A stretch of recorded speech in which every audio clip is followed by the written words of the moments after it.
Well, while a majority of Democrats are still struggling to try and break out from that crowded pack, the party is seeing some signs of optimism, according to the new polls. A recent Fox News survey shows the top 4 Democrats would beat President Trump in a head-to-head matchup. Those are former Vice President Joe Biden and Senator Sanders, Warren, and Harris. How long will this last? Here's our panel. Dallas Jones, former district director to Democratic Texas State Senator Rodney Ellis, and John Thomas, founder and president of Thomas Partner Strategy and a Republican pollster. So, John, let me start with you. 4 of the Democrats would beat the president, according to the polls right now. Do you think that will last? Absolutely. I think what we've seen. Oh, this is for John.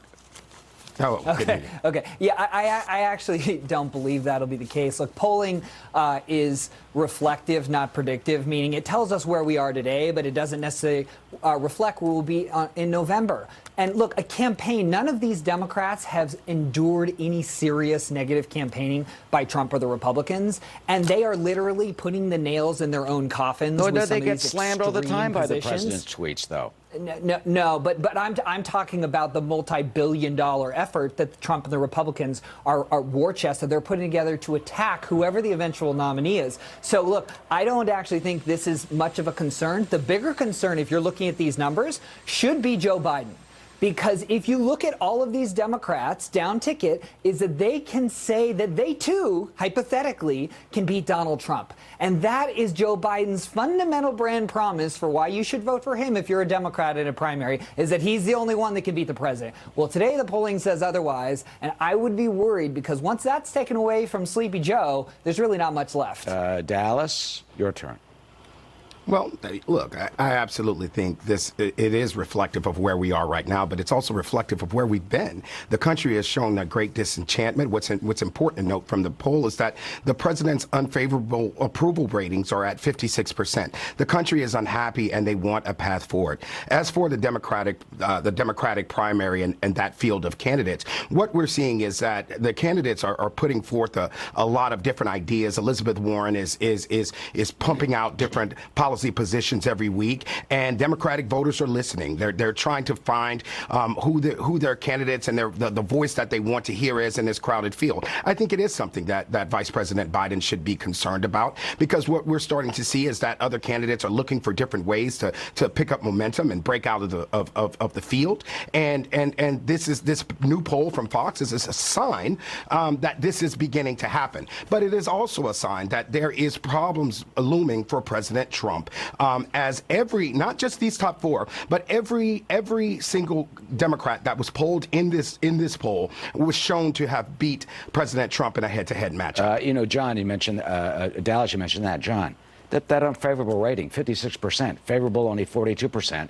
What does the president have to do to get out from being underwater on that? Well, you know what's interesting is, first of all, this isn't a popularity contest, all right, number one. Number two, this is a choice between Trump and whoever the Democratic nominee is. Right now, in these head-to-head stack-ups, again, Elizabeth Warren has not been lit up over the fact of what the implications of her policies would be to everyday Americans, number one. He refers number to the two, senator look, as what Pocahontas. But what this polling does tell us, and I know the Trump team is aware of this, is that the Republicans are absolutely going to have to peel the bark off of whoever the Democratic nominee is, because if you're running on approval ratings alone, it's not a good path for the president. Yeah, Dallas. I think the president still overall should be optimistic. And Dallas, what about that? When it really starts getting into the trenches, when the Democratic nominee is chosen, that has a target on his back from the Republicans and certainly the president. Well, we've been there. We see that every election where each side goes back and forth at each other. I think what we have to be really concerned with is the overall feeling of the country in terms of where we stand, not only here at home, but in our position in the rest of the world, the stability of the rest of the world. We look at incidents of what happened recently in terms of the president and banning members of Congress from visiting Israel and what that means for our diplomacy. I think people the Republicans are quick to talk about the economy and believe that the economy is simply going to carry them through this election. And I think that in this time that people are worried about a little bit more than that. Yes, certainly they care about their pocketbooks, but they also want to know that our country is in a place that is moving forward. It is some of the most divisive times that we've seen here in this country in decades. The Israelis made that decision, and then they backtracked, at least as it deals with Representative Tlaib. Finally, though, for both of you, and I'll start with you, John, doesn't it get down to the Electoral College? Because then again, we're right at this point where Wisconsin, Michigan, Pennsylvania, they could decide this election. So all this discussion will get down to just a handful of states. And that's right. I mean, the national polls are interesting to look for trend lines. Like, for instance, Elizabeth Warren has consistently been gaining nationally. That's interesting. But you're totally right. Whether it's in the Democratic primary or in a November election, it comes down to Florida, it comes down to Wisconsin, Michigan, Ohio. A few of these states. Look, polling that just came out this week in Wisconsin shows a dead tide.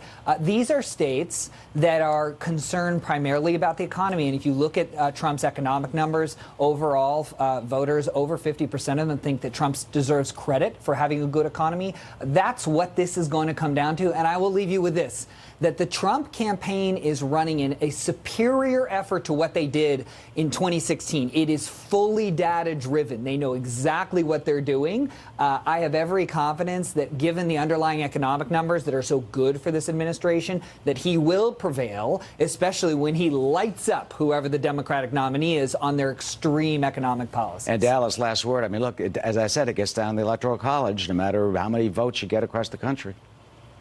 Well, you're absolutely right, and I agree. That's what we saw 4 years ago, and that's what we'll see in 2020, that it will come down to these few states. It'll come down to what message really resonates from each side. Sure, these are states that are heavily driven by the economy. I think we're all heavily driven by the economy. We want to live good lives. But I think that as we began to pick this apart, the Democrats are also going to have a lot to work with in terms of what they're going to throw at President Trump. So I think that we should all sit back and get ready for a very good show as we move into the next election. All right, sit back, get ready. We'll put our Teflon on and our helmets and get ready. It's the same charges from 2016, Eric. It didn't work then. It's not going to work now. All right, well, John. Oh, no, there's 4 more years of new ones. All right, we'll see.